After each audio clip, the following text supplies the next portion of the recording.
and welcome. Today's video has been inspired by me watching a video by the great American turner and demonstrator Ernie Conover, and I'll put a link to Ernie's video in the description below. Go and take a look at it. And basically what it is, it's called a bird's mouth bowl. Now, after watching the video, I popped into the workshop and had a quick practice and did one and only one I've done out of a piece of dry ash, and it does give the impression of a little bird in the nest waiting for its mum to come in with some food, and they're great fun. Now apparently they're mainly turned out of wet wood, and the ideal profile of the limb you use, or the piece you cut off to use, is oval. I've gone through the wood pile and I found this piece of cherry, which is far from dry, but it's not freshly cut, and it is just under 4 inches along the longest bit here, and 3.5 inches here, and 3 3/4 inches deep. The dimensions are not critical. They will obviously dictate on the size of the bowl that you produce. So I don't intend to go through the finishing process, i.e. the sanding and finishing, if you should so wish, putting a finish on it. It's just to show you the technique and the method that I'm going to employ, and then, you know, there are many different ways of skinning a cat, as they say, but it'll get you on the road and get you started. So I hope you enjoy it. So let's go and turn this bird's mouth bowl. So what I've done here to find centre, it's not an exact science, well I haven't treated it as such anyway. I've just drawn a line virtually to the apex there of the oval, and then run that across the bark area, and I've taken a white pencil, marked the cross in the middle, so that's in the middle of this part here, and just put punched a hole in there, and done the same on the other side, got the middle of this part and punched there. So then this, I'm going to be using stem centers because I'm quite happy with the way that they hold, and I'm going to have the slightly flared part at which will be the mouth, and then literally put that between centers. And as I say, the white pencil, if you've got one, is handy, because obviously on the bark, an ordinary pencil, you'd hardly be able to see it. Okay, and then just tighten up, and there we are, ready to start. So I'm going to be using a 3/8 bowl gouge, and the idea is to get this round, and you possibly will see where it's going to come from, or where it's going to. As you're rounding it, you're going to be keeping the bark down here like you would on a bowl blank when you cut a bowl blank on the bandsaw, and then you hollow that out, and that becomes the bird's beak. Okay, now again, you're cutting quite a bit of air, but like with anything, the speed, I'm going to be turning around 2000 revs, but if you're not happy doing it that fast, then whatever speed you feel comfortable with, and just basically start to just nibble away, nice light cuts, not forgetting that we're going to be wanting to form a tenon on this end to put it into a chuck.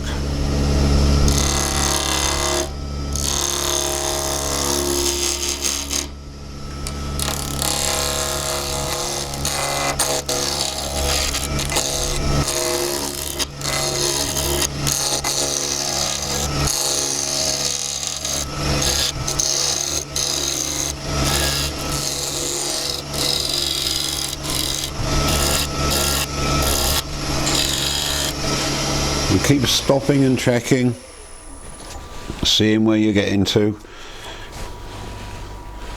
Yeah, that's coming on fine.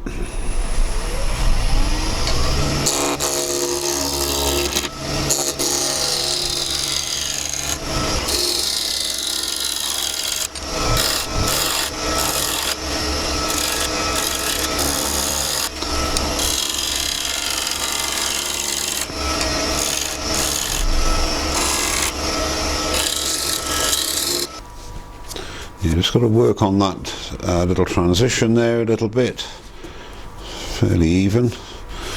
Yeah, it's good.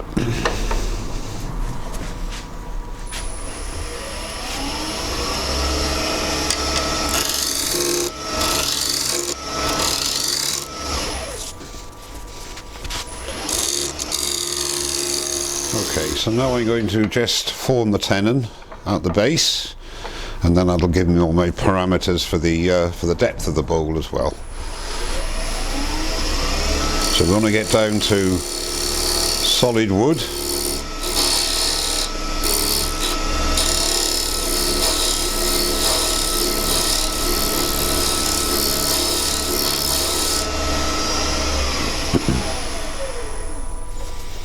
Nearly there.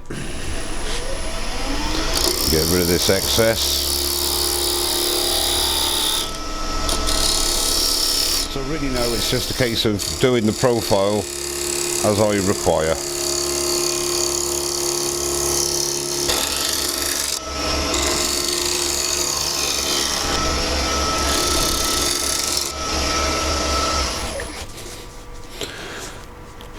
Well, do you know, I quite like the bark on. We'll just clean it up a little bit, and then I think I'm going to leave the bark on there. I'm just going to take a skew chisel just to very lightly just clean up a little bit. I mean, there's nothing stopping you doing the sanding and the finishing if it's a drier piece of wood, or you could even let this dry out, and if it warps it all, it adds to character, doesn't it? So just a little bit of shear scraping with the skew chisel, just to smooth up the tear out.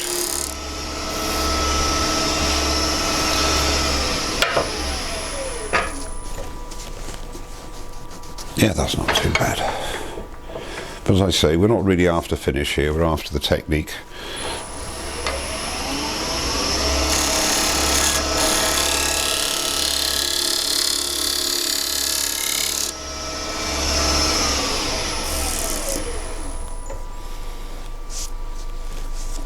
Yeah, it's not too bad. Just a little bit of fiddling there. Just a bit of shear scraping. Just to clean that up a little bit.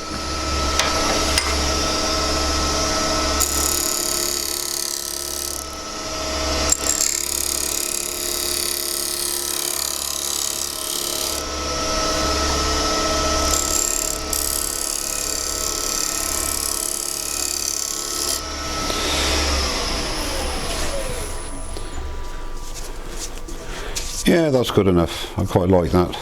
Okay, so we'll spin it round into the truck now and hollow him out, and we'll be done.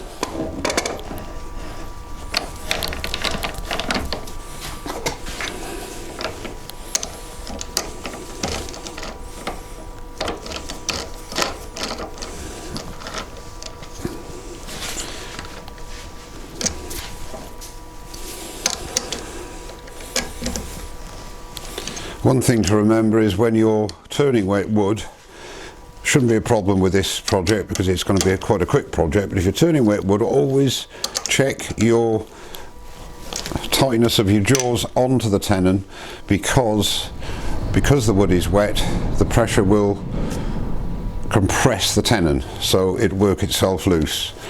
So just make sure that you check the tightness of your jaws when you're doing wet wood. Before I start the hollowing, I like to get rid of the slow moving wood. You don't have to, but I always find it better.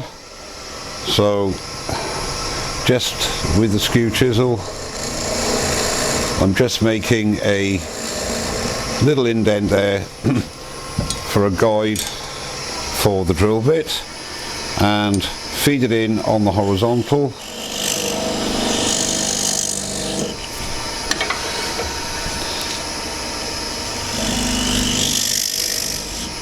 Pulling out each time.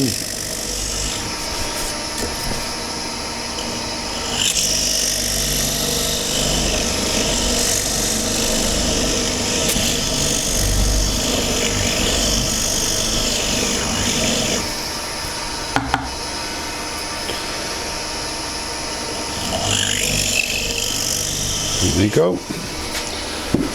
So that's got rid of the slow moving wood. Now you can use whatever tools, you don't need hollowing tools, it's only a small hollowing job, but you just want to get it The important thing is to start, in my opinion anyway, is to get this part, which is going to be the beak, get that as you want it. So you can start just working your way in and then decide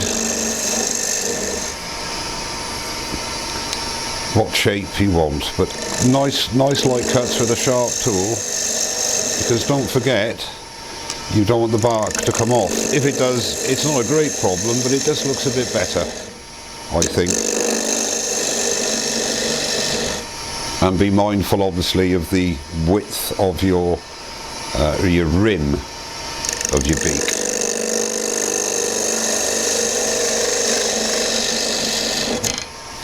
Now, let's have a look.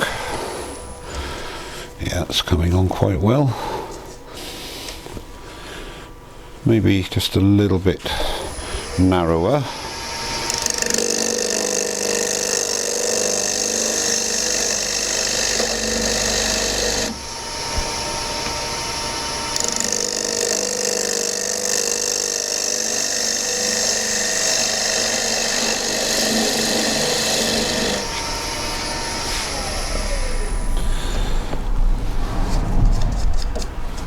Yeah, I think we'll leave it at that, you know. Yeah, I quite like that. Don't forget though, once you start to hollow down here, you don't really want to be messing around with this too much, because you won't get a lot of stability. So, you know, make your mind up at this stage where you want that beak. So now it's a case of just hollowing out, and you can use the bowl gouge, just keep going. Say be mindful that you're dipping in there. Okay, well, I have to admit I resorted back to my favourite hollowing tool for little projects like this, the Hope Mini Hollower, the 6mm hollower, and it literally took me about, I don't know, 10 minutes I suppose to hollow that out. I could spend a bit more time on the walls, etc., but it's just to show you how to do it, not to show you the finished project, as I keep saying. I'll alter the camera angle round now. All I've got to do is part it off. Okay, so I'm using a thin parting tool here. You can see it's already starting to dry out, obviously, because I've hollowed it out. So it's going to be some movement. So all I'm going to do here is I'm using my thin parting tool, because I've gone virtually as far as I dare, as far as the bottom is concerned. So I want to undercut very slightly so that it sits nicely.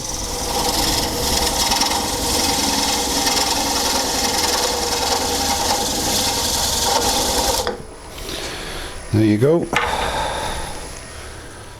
Well, a quick little project and a great deal of fun to do as well. A little bird's mouth bowl. I wouldn't think I was actually turning for more than, I don't know, an hour maybe, if that, and that's fiddling around with the camera and stopping it and starting it, etc. So a very quick little project and very neat, and it's a good effect. Obviously more refining could be done, and there's no finishing on this. I haven't sanded it, I haven't put any finish on it, nothing. It's just to show you the technique. I've hollowed out the majority of it. I would make the walls a lot thinner. The other option, you can play around with what you like, and the good thing is that you don't need any exotic wood or anything, a piece of wood off the side of the road, even if it's not oval. And this, my first attempt was an oval, and that actually has got quite a good effect on that bit there. There was a little dip on the log, but you can play around with it, and I mean, leave the bark on. I like leaving bark on things, even on the walls there. I just think it looks nice. But my main thing on this one is that I would have brought it in much more here. But I mean, it doesn't matter. It was a demonstration, so you get the idea. Well, I hope you've enjoyed it and got something from it. And thank you very much indeed for watching. Don't forget to subscribe, and I'll see you very soon. Cheers now.